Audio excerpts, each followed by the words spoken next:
Expulsado a los 18, con nada más que una mochila y un amargo arréglatelas solo, Caleb pasó 10 años en silencio, construyendo una vida desde cero. Sin llamadas. Sin disculpas. Solo trabajo duro, y el dolor silencioso de ser abandonado por las personas que más deberían haberlo amado. Pero cuando su hermana, de la que estaba distanciado, lo contacta de repente, suplicándole ayuda para salvar a su madre de una deuda aplastante, Caleb descubre una red de mentiras, identidades robadas y traiciones que es mucho más profunda de lo que jamás imaginó. ¿Alguna vez has tenido uno de esos recuerdos que se te aferran a las costillas, sin importar cuántos años pasen? Como una astilla que nunca termina de salir. Así es como se siente el día que cumplí 18 años. No mi cumpleaños, mi desalojo. Me llamo Caleb. Ahora tengo 28 años. Y durante la última década, he cargado con un tipo de silencio que la mayoría de la gente no entendería. No del tipo pacífico y zen. Hablo de ese tipo de silencio que se asienta pesado en el pecho, justo donde antes estaba el sonido de la familia, las risas, los gritos, los pasos en las escaleras, incluso el tintineo de los platos. Y entonces, un día, todo se queda en un silencio sepulcral. No llamas. No escribes. No vuelves. No planeé desaparecer de la vida de mi familia. No tuve un arrebato de rebeldía, ni me marché furioso en medio de la noche tras una pelea a gritos. No, ellos tomaron esa decisión por mí, y lo hicieron con esa indiferencia petulante que esperarías de alguien que tira las sobras a la basura. Fue un martes, si no recuerdo mal. Mi madre, Janice, acababa de llegar a casa del trabajo y ya estaba alterada porque yo no había vuelto a lavar los platos. Estaba en el último año de secundaria. Los exámenes finales eran esa semana. La noche anterior había doblado turno en el supermercado local y me había quedado dormido con la cara en un libro de estadística. Pero nada de eso le importaba a ella. No me preguntó si había comido, no me preguntó cómo iba la escuela. Solo vio los platos y estalló. Ya tienes 18, dijo, con los brazos cruzados y los ojos fijos en mí, como si me retara a responder. Necesitas empezar a actuar como un hombre. Si quieres vivir aquí, sigues mis reglas. Si no, ahí tienes la puerta. Me quedé allí, parpadeando como un tonto. No porque nunca hubiera dicho cosas así antes. Lo había hecho durante años. Sino porque esta vez, algo en su voz me dijo que no era una amenaza vacía. Lo decía en serio. Y supongo que una parte de mí estaba tan acostumbrada a ser el chivo expiatorio en nuestra casa, que pensé que si me quedaba callado el tiempo suficiente, la tormenta pasaría. No pasó. Volvió 30 minutos después con mi vieja mochila de acampada, ya llena con mis cosas, camisetas medio dobladas, un par de calcetines, un cuaderno con moho que había olvidado que existía. La arrojó a mis pies como una bolsa de basura y dijo, arréglatelas solo. Ni un adiós, ni un abrazo, ni siquiera una mirada hacia atrás mientras cerraba la puerta detrás de mí. Esa fue la última vez que vi la casa de mi infancia. Sin embargo, para entender cómo llegamos a ese punto, necesitas saber un poco más sobre Janice. Es el tipo de mujer que siempre creyó que era más inteligente que todos los demás en la habitación. El tipo de persona que se queja de los jóvenes con derechos, mientras vive de tarjetas de crédito y préstamos de día de pago. Su versión de la maternidad era más gerencial que maternal. Le encantaba el control. Si no eras útil, eras desechable. Y, por desgracia para ella, dejé de ser útil en el momento en que empecé a pensar por mí mismo. Mi padre, él se fue cuando yo tenía 10 años. Se marchó a Texas con una mujer llamada Clarissa, que se ganaba la vida haciendo bombas de baño. Recibimos algunas postales durante los primeros años, y luego nada. Janice nunca le perdonó que se fuera, pero de alguna manera, todo ese resentimiento acabó dirigido hacia mí. «Te pareces a tu padre cuando mientes», solía espetar.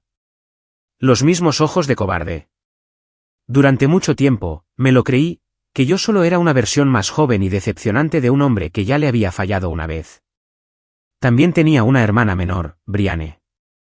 Tenía 16 años cuando me fui. No éramos cercanos, no porque yo no quisiera serlo, sino porque Janice tenía una forma de ponernos el uno contra el otro. Nos alimentaba con pequeñas mentiras y medias verdades, y luego se sentaba a observar cómo se desataba el caos. Brianne dice que le robaste el dinero de las propinas, me dijo una vez. Aunque yo no había tocado ni un céntimo, ¿por qué iba a mentir ella? Y esa era la genialidad del asunto. Nunca gritaba. Simplemente plantaba semillas y las veía crecer, como malas hierbas entre nosotros. Después de que me echara, dormí detrás de una lavandería 24 horas durante unas noches. Luego fui de sofá en sofá, conseguí un trabajo en un taller mecánico porque el gerente sintió lástima de mí cuando aparecía apestando a detergente y desesperación. Nunca le conté a nadie lo que pasó. No realmente. Solo dije que me había ido de casa. Nadie preguntó por qué. Me abrí paso en la vida a duras penas durante un tiempo. Dormía en mi coche cuando pude permitirme uno. Tomaba clases nocturnas. Finalmente, obtuve la certificación de técnico diésel. 10 años de trabajo duro, largas noches, y el tipo de lecciones que solo aprendes cuando no tienes una red de seguridad debajo de ti. Y en todo ese tiempo, ni una sola vez supe de mi madre. Ni un mensaje de texto, ni una tarjeta de cumpleaños, ni siquiera un mensaje reenviado. Pero el silencio me dio tiempo para crecer, para construir algo. No solo sobreviví. Me volví bueno en lo que hacía. Con el tiempo, abrí mi propio pequeño negocio de reparaciones. Nada ostentoso, pero trabajo estable y honesto, con buena reputación. Después de un tiempo, contraté a un par de chicos, y luego me expandí. Conseguí un apartamento que no tenía que compartir con cucarachas. Compré un coche que no sonaba como una maraca. Mantuve la cabeza gacha y seguí adelante. Entonces, el mes pasado, recibí una llamada. No reconocí el número, pero algo dentro de mí me dijo que contestara. Caleb. La voz era cautelosa, femenina, familiar, pero más madura. Soy Brianne. No dije nada durante unos segundos. Me quedé sentado en la silla de mi oficina, agarrando el borde del escritorio como si pudiera anclarme al presente. Yo. No estaba segura de si este seguía siendo tu número, continuó. Lo conseguí de uno de tus antiguos compañeros de trabajo. Sé que ha pasado mucho tiempo, pero necesitamos ayuda. Ahí fue cuando el suelo bajo mis pies empezó a moverse de nuevo. Me dijo que Janice estaba en problemas. Graves problemas. Deudas de tarjetas de crédito, facturas de hospital, algo sobre el impago de una segunda hipoteca que ni siquiera deberían haberle aprobado. Aparentemente, también había estado usando el nombre de Brianne en préstamos. La casa estaba a punto de ser embargada. Los cobradores rondaban como buitres. No sabían a quién más recurrir. Pensamos que tal vez, dijo Brianne en voz baja, podrías ayudarnos. Solo un poco. Quizás pagar algunas cosas para que mamá pueda recuperarse. Así de simple. 10 años de silencio. 10 años de luchar y construir algo de la nada. Y ahora querían una limosna. No respondí de inmediato. Creo que simplemente me reí, no por humor, sino por incredulidad. Como si lo absurdo de la situación fuera tan pesado que mi cuerpo tuviera que soltarlo por algún lado o explotaría. Caleb, dijo de nuevo, esta vez un poco más vacilante. ¿Sigues ahí? Sí, seguía ahí. Pero ya no era el mismo chico al que echaron con una mochila y la advertencia de que se las arreglara solo. Ya no, y en ese momento, algo cambió dentro de mí. Una especie de resolución tranquila. No era rabia, no era amargura, solo un reconocimiento frío y claro de la oportunidad que se presentaba ante mí. Querían ayuda. Estaban desesperadas. Y por primera vez en una década, yo tenía el poder. Así que le pedí a Brianne que me lo contara todo. Cada céntimo, cada mentira, cada truco que Janice había usado para mantener la deuda oculta. Le dije que lo pensaría. Pero primero, quería escucharlo todo. Y mientras hablaba, con la voz temblorosa, la vergüenza filtrándose en cada frase, empecé a formar un plan. No solo para ayudar, no. Sino para asegurarme de que entendieran exactamente lo que se sentía al ser descartado, al ser tratado como una carga. Para, finalmente, después de todos estos años, tener mi turno al volante. Pero no dejé que nada de eso se notara. Todavía no. En su lugar, simplemente dije, de acuerdo, déjame que te llame en unos días. Veré qué puedo hacer. Porque la mejor venganza no empieza con un grito. Empieza con una sonrisa y la promesa de veré qué puedo hacer. Es extraño, las cosas que recuerdas cuando las viejas heridas se abren de nuevo. Después de la llamada de Brianne, no podía dejar de revivir momentos que creía haber enterrado. Como la vez que tenía 13 años y me torcí el tobillo volviendo a casa de la escuela bajo la lluvia. Entré cojeando, empapado y embarrado, apenas podía apoyar el pie. Janice levantó la vista del televisor, me echó un vistazo y dijo, «Estás metiendo barro en la casa. Ve a limpiarte». Pasé esa noche en el suelo porque no quería que manchara de sangre los cojines del sofá. No me llevó a urgencias. Ni siquiera me ofreció hielo.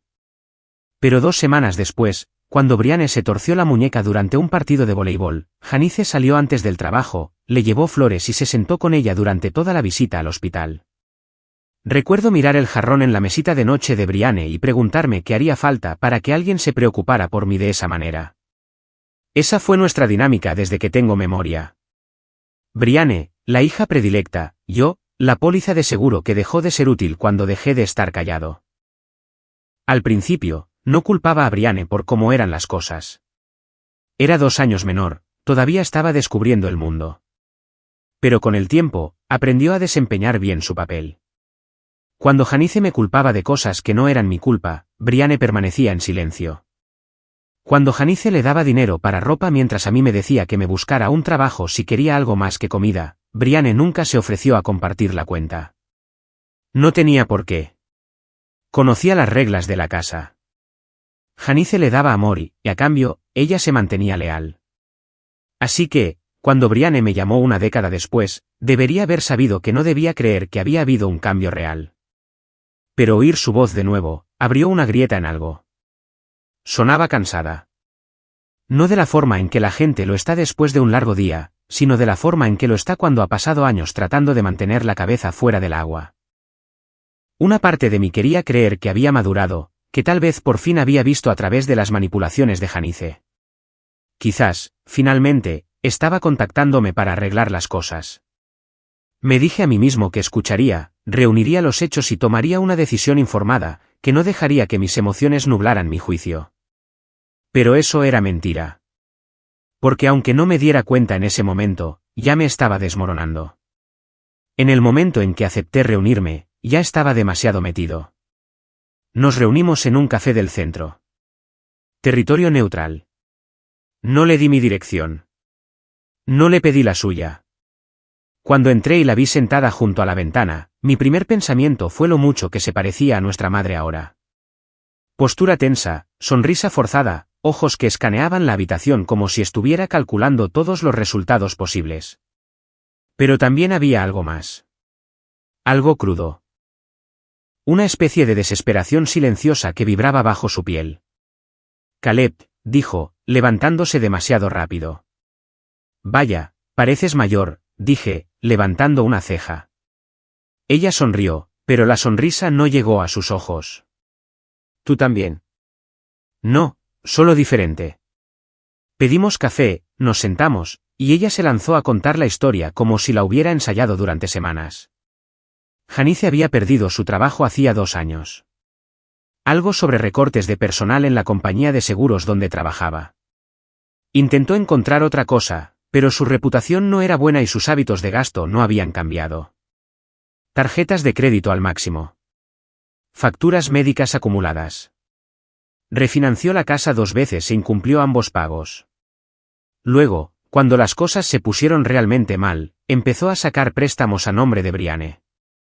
Fue entonces cuando me eché hacia atrás y la miré fijamente. ¿Hizo qué? Brianne bajó la vista a su café. Empezó con una tarjeta de una tienda departamental. Ni siquiera lo supe hasta que recibí un aviso de cobro por correo. Luego fue una línea de crédito para una tienda de muebles. La confronté, y me dijo que solo estaba tomando prestado mi nombre para ayudar con los gastos familiares. Dijo que se lo debía. Parpadeé lentamente. ¿Y la dejaste? No tuve elección, espetó Brianne, luego se contuvo y bajó la voz. Lo siento, no quise. Es que... Dijo que si no firmaba el contrato del coche, perderíamos la casa. ¿Y le creíste? Quería creerla, susurró. Ese fue el momento en que me di cuenta de que esto ya no era solo sobre Janice. Brianne se había convertido en parte de la maquinaria. Había sido engullida por completo. Vi pedazos de mí mismo en ella. Fragmentos del niño que solía poner excusas de por qué su madre nunca aparecía en los eventos escolares o se olvidaba de los cumpleaños. Era más fácil creer que tenía buenas intenciones que admitir que no le importaba. No va a cambiar, dije con cuidado. Lo sabes, ¿verdad? Los ojos de Brianne se encontraron con los míos, y por un segundo, pensé que podría llorar. Pero entonces, solo asintió y sacó una hoja de papel arrugada de su bolso. Esto es todo lo que debe, dijo. La casa está a 2 meses de la subasta. Si pudiéramos adelantarnos a algunos pagos. Levanté una mano. ¿Pudiéramos? Brianne hizo una pausa. Caleb, no te lo pediría si no fuera serio. Sigue siendo mi madre. ¿Y la tuya? Me levanté. Esa palabra resonó en mi cabeza como un gong. ¿Madre? Esa mujer no se había ganado el título en años. Lo pensaré, dije, y me fui antes de que pudiera responder. Esa noche, no pude dormir. Me quedé mirando el techo durante horas, pensando en el peso de esa carpeta en mis manos. Los números garabateados con su letra pulcra. La mentira escondida dentro de cada nosotras que Brianne usaba. Esto no era una misión de rescate. Era una trampa. Y en el fondo, sabía que no había terminado. La segunda llamada llegó 2 días después. Esta vez, era Janice. Caleb, dijo, su voz melosa y lenta, como si nunca hubiera pasado nada entre nosotros. Brianne dijo que podrías ayudar. Me costó cada gramo de fuerza que tenía no colgar. No prometo nada, dije, con los dientes apretados. Oh, por supuesto, por supuesto. Solo quería decirte lo orgullosa que estoy de ti, por haber montado tu propio negocio y todo eso. Es simplemente maravilloso. Me quedé mirando el teléfono como si le hubieran salido cuernos. No me has hablado en 10 años. Bueno, dijo con una risita entrecortada, ya sabes cómo son las cosas. Las familias se distancian.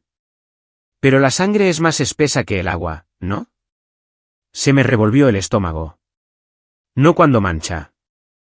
Silencio. Luego se aclaró la garganta. En fin, solo quería darte las gracias por siquiera considerarlo. Colgó antes de que pudiera responder. A partir de ese momento, las llamadas se hicieron más frecuentes. Primero, Brianne, luego Janice, luego Brianne de nuevo. Empezaron con pequeñas y amables llamadas de seguimiento, preguntas suaves sobre mi vida. Pero gradualmente, el tono cambió. La presión aumentó. Enviaron documentos, fotos, mensajes de voz de cobradores de deudas. Janice incluso fingió una hospitalización para hacerme sentir culpable y que respondiera más rápido. Lo supe porque la pulsera del hospital todavía tenía el nombre de su vecina. Pero el punto de quiebre llegó 3 semanas después. Estaba en el trabajo terminando un encargo para un cliente de toda la vida cuando recibí una llamada de mi banco. Señor Ken, dijo la mujer, queríamos verificar una solicitud reciente para un aumento de un préstamo comercial, $140,000. Me quedé helado. No he solicitado ningún préstamo. Ella hizo una pausa. Se envió esta mañana por internet. Todas sus credenciales coinciden. Terminé la llamada y conduje directamente a la sucursal. Fueron 30 minutos de pánico, papeleo y llamadas telefónicas para darme cuenta de lo que había sucedido. Alguien había accedido a mis viejos documentos de impuestos, los que había dejado en casa antes de que me echaran. Número de seguridad social, información de la cuenta del negocio, incluso mi firma de un contrato de arrendamiento anterior. El banquero se inclinó y susurró, ¿conoce a una tal Janice Ken? No podía respirar. Intentaron robarme. Después de todo, después de echarme como basura, después de una década de silencio, después de llamarme solo cuando estaban desesperadas, tuvieron el descaro de falsificar mi información para solicitar un préstamo. Ese fue el momento en que todo se rompió. El dolor, la culpa, las preguntas sobre si había hecho lo suficiente, dicho lo suficiente, intentado lo suficiente. Desaparecieron. Todo lo que quedó fue claridad. Janice no había cambiado. Brianne tampoco. Y yo había terminado de fingir que eran víctimas en una historia que ellas mismas habían escrito. Así que, cogí el teléfono, llamé a Brianne, y con una voz tranquila y serena, le dije, vas a contármelo todo. Cada mentira, cada documento falsificado, cada cobrador con el que has tratado, cada amenaza que Janice hizo. Quiero fechas, nombres, números de cuenta. ¿Por qué?, preguntó, con la voz temblorosa. Porque voy a arreglar esto, dije. Pero no de la manera que crees. Y justo antes de colgar, añadí una última cosa. Ah, y dile a mamá que probablemente debería buscarse un abogado. Porque ahora. Ahora era mi turno. Ojalá pudiera decirte que, después de descubrir el intento de préstamo falsificado, me lancé a la batalla como un héroe en una película de venganza. ¿Pero la verdad? Primero me desmoroné. Hay algo singularmente desorientador en darte cuenta de que tu propia madre intentó cometer fraude en tu nombre. Después de echarte a los 18, después de 10 años de silencio, después de fingir que quería una reconciliación, no fue solo traición. Fue quirúrgico, calculado, y peor aún, me hizo cuestionar todo lo que había construido. ¿Alguna vez estuve realmente libre de ella, o simplemente había estado superando los escombros que dejó atrás? Esa noche no comí. Tampoco dormí. Me senté en mi apartamento, con las luces apagadas, dejando que el peso de todo se asentara. Mi mente no dejaba de dar vueltas, no solo sobre el intento de préstamo, sino sobre la mirada en los ojos de Brianne cuando nos encontramos para tomar café. Esa desesperación silenciosa, la culpa ensayada, el hecho de que ella sabía que Janice había hecho este tipo de cosas antes y aún así vino a mí como si fuera normal, como si fuera lo esperado. No dejaba de preguntarme, ¿cómo me convertí en la solución al problema que ellas crearon?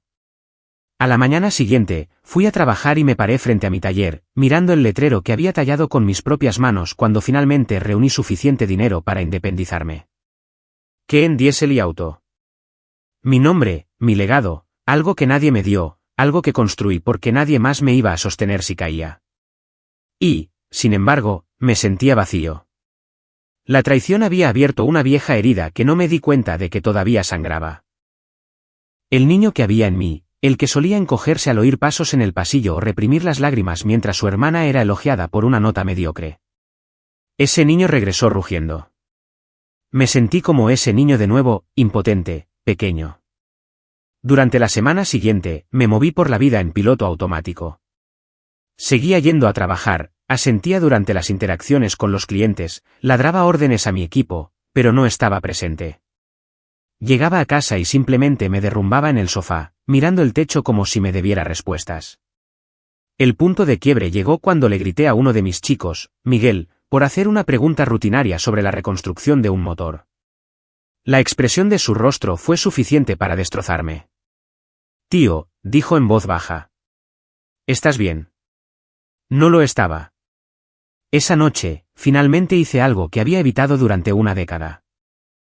Abrí una vieja cuenta de correo electrónico que no había tocado desde que tenía 18 años. Al principio ni siquiera recordaba la contraseña. Tuve que pasar por 5 aros solo para entrar. Y allí estaban.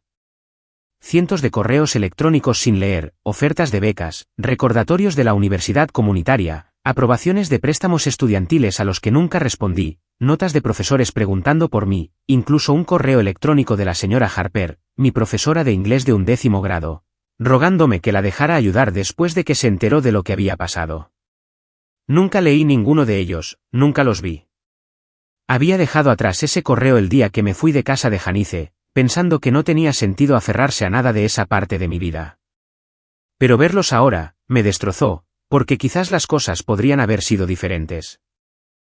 Quizás había pasado 10 años subiendo a gatas una colina de la que ni siquiera tenía por qué haber caído. Quizás si hubiera tenido un solo adulto de mi lado, podría haber ido a la universidad, viajado, hecho algo más allá de llaves inglesas y cambios de aceite. Esa noche me derrumbé. No fue un llanto de rabia. No los sollozos fuertes y dramáticos que se ven en las películas. Fue silencioso, como si mi cuerpo finalmente hubiera dejado de fingir que todo estaba bien y simplemente se hubiera dejado llevar. Pero esto es lo que pasa cuando tocas fondo. Es sólido. Y una vez que lo tocas, finalmente tienes algo desde donde impulsarte. Así que eso fue lo que hice. Empecé poco a poco. Limpié el apartamento. Llamé a mi contable para verificar que las cuentas de mi negocio estuvieran seguras. Actualicé las contraseñas, puse alertas de fraude en mi crédito y marqué el nombre de Janice en todas las agencias que pude. Ya no solo me estaba protegiendo a mí mismo. Estaba construyendo un muro que nadie podría escalar. Luego llamé a un terapeuta. Al principio me pareció ridículo. Me senté en el aparcamiento de la clínica durante 20 minutos antes de poder entrar. Pero una vez que lo hice, y una vez que empecé a hablar, me di cuenta de todo lo que había estado cargando que no me pertenecía. La vergüenza, la culpa, la creencia de que no valía la pena salvarme. Nada de eso era mío. Janice me lo dio. Y lo había estado arrastrando como un ancla durante 10 años. Mi terapeuta, se llamaba Carla, no intentó arreglarme. Simplemente escuchó. Y lentamente, empecé a ver patrones que antes había pasado por alto. La forma en que Janice me había aislado. La forma en que usaba el silencio como un arma. La forma en que me hacía competir por un amor que nunca tuve la oportunidad de ganar. No fue una curación al estilo de Hollywood.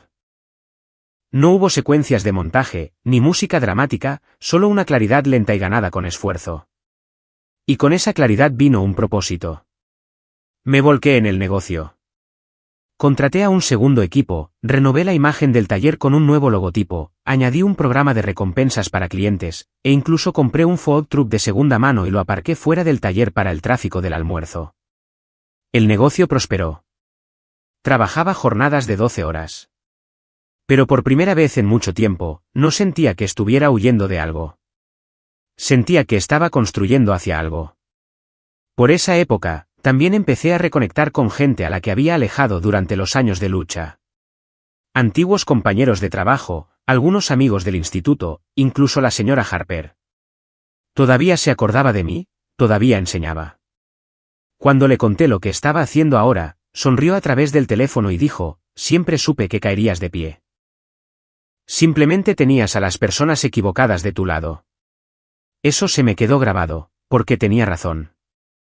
Toda mi vida, me habían dicho que era una carga, que ocupaba demasiado espacio, que pedía demasiado, que necesitaba ser más como Brianne.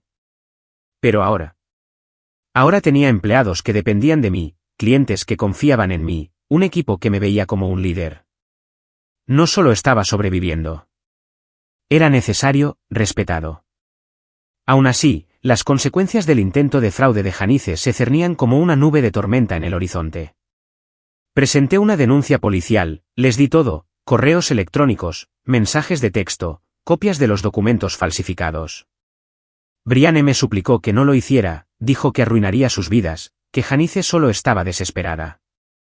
Le dije que conocía el sentimiento, pero que la desesperación no excusaba la traición. Se quedó en silencio después de eso, no volvió a llamar durante unas semanas, hasta que una noche, apareció en mi taller sin avisar. Era tarde. Estaba solo. Las puertas del taller estaban a medio cerrar, y estaba limpiando cuando la vi de pie afuera, con los brazos cruzados como si se estuviera preparando para una tormenta. Caleb, dijo en voz baja. No sabía a dónde más ir. Casi le digo que se fuera, pero algo en sus ojos me detuvo. Se veía como yo hace 10 años, perdida, cansada, acorralada. Se sentó en un cubo volcado mientras yo terminaba de cerrar, y luego me contó todo sobre los préstamos, las mentiras. La noche en que Janice le dijo que me llamara. No quería hacerlo, dijo. Pero me dijo que si no conseguía dinero de ti, empezaría a llamar a tus clientes. Dijo que todavía tenía tu vieja libreta de direcciones. La miré fijamente. ¿Me amenazó? Brianne asintió. Pensé que estaba fanfarroneando. Pero luego la vi redactar un correo electrónico haciéndose pasar por ti. Ahí fue cuando lo supe. Se calló. Esperé. Entonces lo dijo. Ahí fue cuando supe que nunca nos quiso a ninguno de los dos. No de verdad. El golpe me dejó sin aire, porque incluso después de todo, una parte pequeña y estúpida de mí todavía quería creer que Janice había querido a alguien en nuestra familia. Pero quizás el narcisismo no deja espacio para el amor. Solo para la influencia.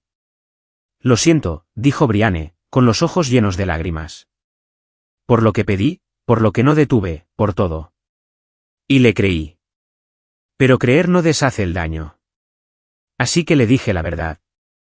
He presentado cargos. Ella cerró los ojos, exhaló lentamente. De acuerdo. No lo hago para destruirla, añadí. Lo hago para evitar que destruya a nadie más. Brianne asintió. ¿Qué necesitas de mí? Hice una pausa. Testifica, dije finalmente. Cuéntales lo que pasó. Respalda lo que ya he presentado. Hubo un largo silencio. Luego, de acuerdo. Se fue esa noche sin promesas, sin abrazos, sin resoluciones cálidas, solo con el entendimiento de que quizás, por una vez, estábamos en el mismo bando. A la mañana siguiente, entré en mi taller y sentí que algo cambiaba. El peso en mi pecho era más ligero. Mis pasos se sentían más firmes. Ya no estaba esperando a que cayera el otro zapato, porque ya no era el niño asustado con una mochila y sin un lugar a donde ir. Era el hombre que había construido algo de las cenizas. Y ahora, era el momento de devolver el favor. Es curioso cómo la venganza no llega en un único golpe grande y dramático, como lo hacen parecer las películas. Es más silenciosa que eso. Más lenta, más precisa, como apretar una serie de tornillos hasta que todo se agrieta bajo la presión y se derrumba con el más mínimo toque. Al principio, no planeaba buscar venganza. Solo quería paz, una ruptura limpia. Pero una vez que presenté esa denuncia policial y empecé a indagar en los detalles de la solicitud de préstamo que Janice intentó presentar a mi nombre, quedó claro que no solo había intentado quitarme algo a mí. Seguía quitándole a Brianne, a parientes lejanos, incluso a un vecino anciano al que había convencido para que fuera su aval en un préstamo para muebles el año pasado. Era un desastre andante disfrazado de víctima. Y cuanto más escarbaba, más veía lo profunda que era la podredumbre. Y ya no podía ignorarlo.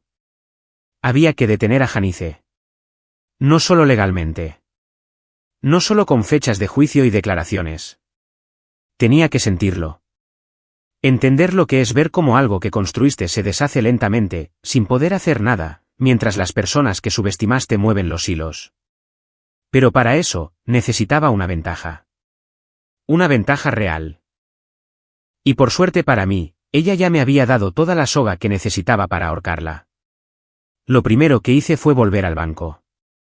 No solo a la sucursal que detectó el intento de préstamo, sino a todas las instituciones con las que podría haber contactado.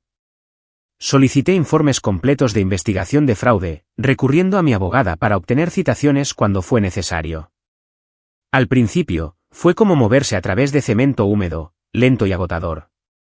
Pero una vez que llegaron los primeros documentos, todo se aceleró. Resulta que Janice había intentado solicitar 3 préstamos diferentes usando mi información. Solo uno lo detectó. Los otros todavía estaban pendientes de revisión. Congelé todas las cuentas que tenía, y luego abrí otras nuevas bajo un fideicomiso empresarial, uno creado con un nombre diferente. Contraté a un consultor de ciberseguridad para que revisara mis datos personales. Y, efectivamente, ella había estado extrayendo registros antiguos, probablemente de un trastero en su garaje o de un cajón de trastos que nunca limpió. ¿Pero qué fue lo que realmente llevó las cosas al límite? Brianne empezó a hablar. Al principio, de forma tentativa, en voz baja. Me enviaba mensajes de texto a horas extrañas con pequeños detalles. Un recibo de un préstamo, una factura de tarjeta de crédito a nombre de otra persona. Una imagen escaneada del cuaderno de Janice donde garabateaba contraseñas y números de cuenta. Pero entonces algo cambió. Creo que Brianne finalmente se dio cuenta de que Janice nunca la protegería, que solo era otro peón en un largo juego de desvío y manipulación. Y cuando hizo esa ruptura mental, me lo dio todo. Años de pruebas, copias de declaraciones de impuestos que Janice había falsificado usando su identidad. Capturas de pantalla de correos electrónicos donde Janice le indicaba que convenciera a Caleb para que ayudara y se ofrecía a repartir el botín si él coopera. Incluso había una grabación, amortiguada pero clara, de Janice admitiendo haber abierto cuentas a nombre de ambos y presumiendo de lo estúpidos que éramos por dejar ese tipo de información en sus manos. No tendré que volver a trabajar nunca más, había dicho en la grabación, su voz goteando satisfacción. A Caleb le va genial. Me debe algo por haberlo criado. Solo estoy cobrando los intereses. Ese fue el último clavo en el ataúd. Se lo envié a mi abogada, una mujer directa llamada Ava que solía trabajar en delitos de cuello blanco en Chicago. Cuando le puse la grabación en su despacho, ni siquiera parpadeó. Está acabada, dijo Ava. Prepararé el caso de fraude, pero si de verdad quieres hundirla, también deberíamos ir por la vía civil. ¿Te refieres a demandarla? Me refiero a destruirla, respondió Ava. Y fue entonces cuando dejé de sentirme como una víctima. Me sentí como un arquitecto. El primer paso era el control. Necesitaba asegurarme de que Janice no lo viera venir. Así que, me lo tomé con calma. No más llamadas, ni mensajes de texto furiosos, ni confrontación. Desaparecí de su radar de nuevo. Esta vez, intencionadamente. Dejé que creyera que me había rendido, o que me había asustado, o que había decidido que no valía la pena el problema. La gente como ella se nutre de la atención. El silencio los pone nerviosos. Mientras tanto, Ava y yo empezamos a construir un caso. No solo estaba presentando cargos por el intento de préstamo a mi nombre. Estábamos presentando cargos por robo de identidad, difamación, intento de fraude electrónico y abuso financiero a personas mayores, porque uno de los nombres a los que había pedido crédito pertenecía a su antiguo vecino, el señor Donovan, un hombre de 78 años que pensaba que estaba CEO firmando una factura médica. Cuando lo contactamos, rompió a llorar. Me dijo que era para una operación de espalda, nos dijo por teléfono. Dijo que me lo devolvería en un mes. Nunca vio un céntimo. Una vez que tuvimos la declaración del señor Donovan, empezamos a buscar a otras víctimas. La mayoría ni siquiera se daban cuenta de que lo eran. Un primo de Michigan que recibió un embargo fiscal. Una tía lejana cuya puntuación de crédito bajó misteriosamente 200 puntos. Una excompañera de trabajo que encontró su nombre en un préstamo de día de pago que nunca solicitó. Janice no era solo imprudente. Era sistemática. Usaba a la gente como algunas personas usan cupones. Coge lo que quieres, tira el resto.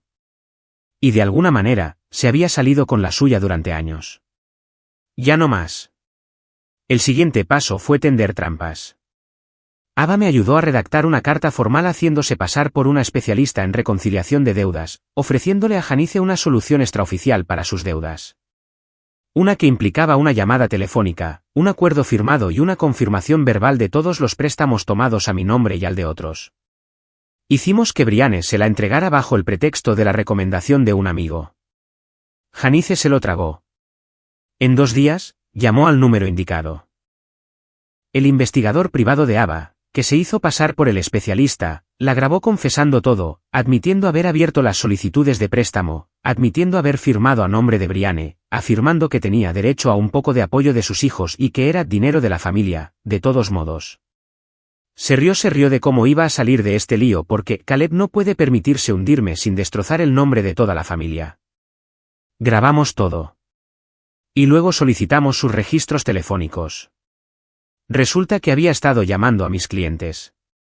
Bueno, intentándolo.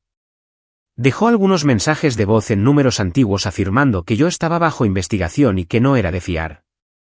La mayoría simplemente bloquearon el número, pero la intención estaba ahí.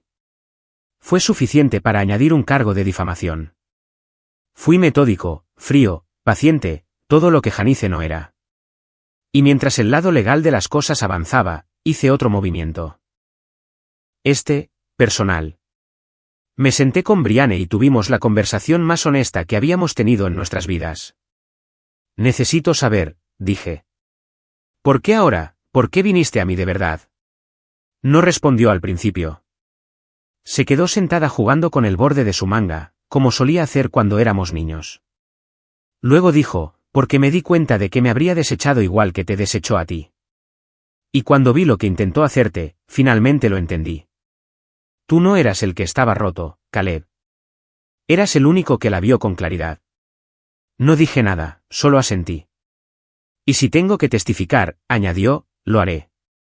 No me importa si no vuelve a hablarme nunca más. No lo hará, dije en voz baja. Lo sé, respondió Brianne. Y de eso se trata. Empezamos a vernos más después de eso. No a menudo, pero lo suficiente. Pasaba por el taller, me ayudaba a organizar algunos papeles, me contaba historias sobre su trabajo, su compañera de piso, los pequeños pasos que estaba dando para recuperar su vida. No fue una reunión de hermanos instantánea. Todavía éramos cautelosos el uno con el otro. Todavía con cicatrices. Pero por primera vez, no me sentía solo en la guerra. Tenía una aliada.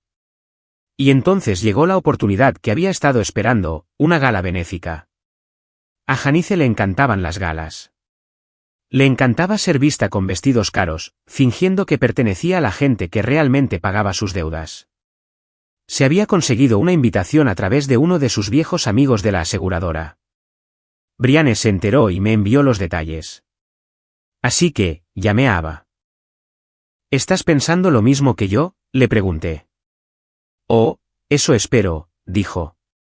Hicimos los arreglos para que un agente judicial le entregara a Janice los documentos de la demanda en la gala, frente a un centenar de personas a las que había pasado años tratando de impresionar. Difamación, fraude, robo de identidad, abuso financiero a personas mayores y una demanda civil por daños y perjuicios. ¿Y la mejor parte? Lo sincronizamos con el momento exacto en que las cámaras se encendían para las fotos de la alfombra roja. Eso fue solo el principio. Ni siquiera vio venir a la gente. Janice estaba a media risa, posando para una foto en la gala con un vestido de cóctel prestado. Copa de champán en mano, hablándole a alguien por los codos sobre inversiones estratégicas y el exitoso negocio de su hijo, un negocio al que no había contribuido ni un céntimo. Siempre tenía esa forma de hacerse sonar como la matriarca de un imperio que nunca construyó. Esa noche, parecía que pertenecía allí, como si hubiera engañado al mundo una vez más. Entonces, el hombre del traje negro se acercó con un portapapeles y un sobresellado. Janice Keen. Ella sonrió automáticamente, todavía lista para la cámara. Soy yo. Ha sido notificada. Al principio, no lo asimiló. Simplemente tomó el sobre como si fuera un recibo de donación. Luego su sonrisa vaciló. Sus ojos escanearon la primera página. Luego la segunda. Fraude, fraude electrónico, robo de identidad, abuso financiero a personas mayores, difamación, daños civiles. El sobre se le escapó de la mano, flotó hasta el suelo como una hoja que cae. Por un momento, se quedó allí, congelada frente a una docena de cámaras parpadeantes, sin saber si fingir que no pasaba nada o correr. Eligió lo primero, sonriendo a través de todo, con la cabeza alta, los ojos temblando.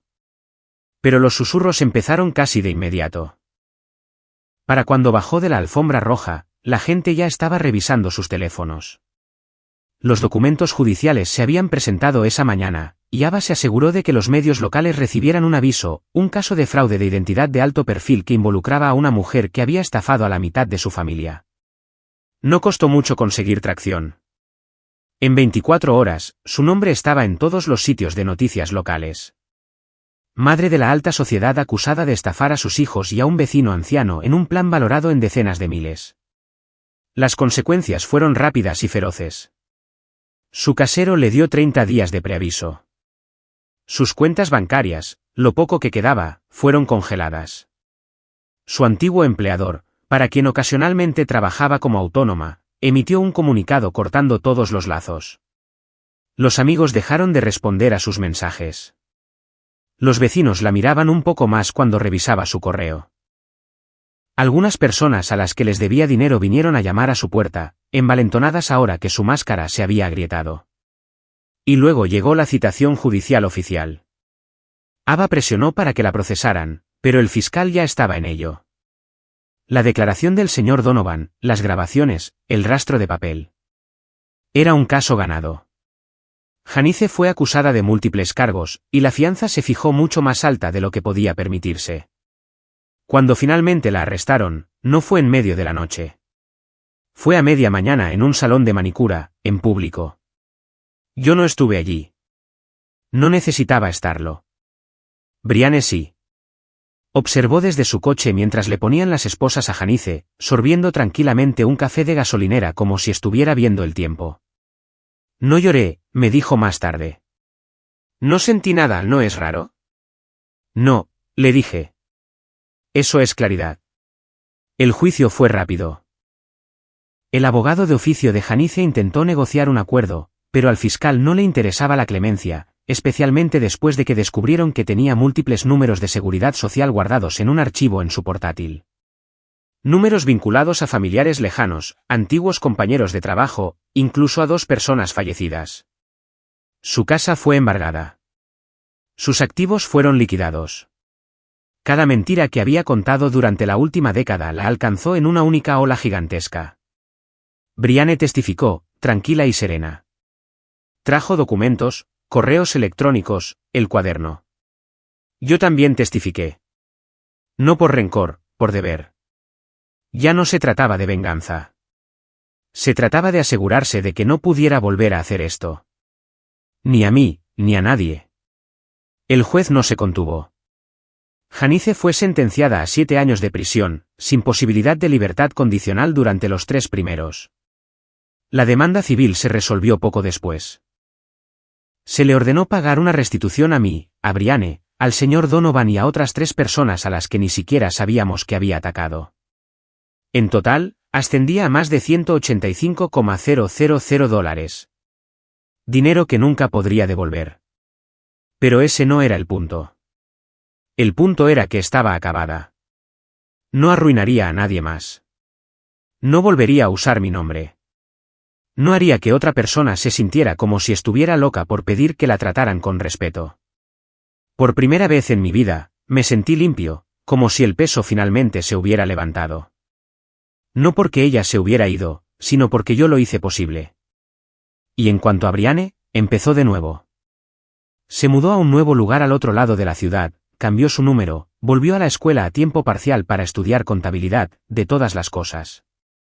Todavía trabaja a tiempo parcial en una librería y me envía fotos de clientes raros y portadas de libros mal diseñadas. Hablamos más ahora, no a diario, pero lo suficiente.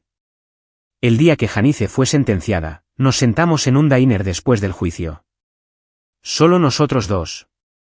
Sin champán, sin discursos, solo tortitas y silencio. Entonces Brianne levantó la vista y dijo, ¿crees que alguna vez nos quiso? Lo pensé. Quizás a su manera, dije. Pero no creo que supiera lo que realmente significaba el amor. Brianne asintió, con los ojos brillantes. Bueno, creo que yo sí lo sé ahora. Estiró la mano sobre la mesa y me apretó la mía. No fue un final de película. No nos convertimos mágicamente en los hermanos perfectos. Todavía hay heridas, todavía hay momentos en que el silencio se cuela y susurra viejas dudas. Pero estamos construyendo algo nuevo. Ladrillo a ladrillo, conversación a conversación. En cuanto a mí, Ken Diesel y Auto se expandió de nuevo. Compré el local de al lado y lo convertí en una sala de espera con wifi gratis y café. Incluso contraté a una recepcionista, María, que me dice todos los días que necesito tomarme unas vacaciones. Quizás lo haga. Por una vez, no hay nada persiguiéndome. ¿Y Janice? Está donde pertenece. Detrás de acero frío y hormigón, donde el encanto y la manipulación no cuentan mucho. A veces envía cartas, cosas largas y divagantes llenas de disculpas, excusas y versículos de la Biblia. No las leo. Las dono a un contenedor de reciclaje fuera de la oficina de correos. Y cada vez que dejo caer una por la ranura, me alejo un poco más ligero, porque yo ya he cumplido mi condena. Ahora es su turno. Y eso es lo que pasa cuando te echan sin nada más que una mochila. Aprendes a viajar ligero. Aprendes a sobrevivir.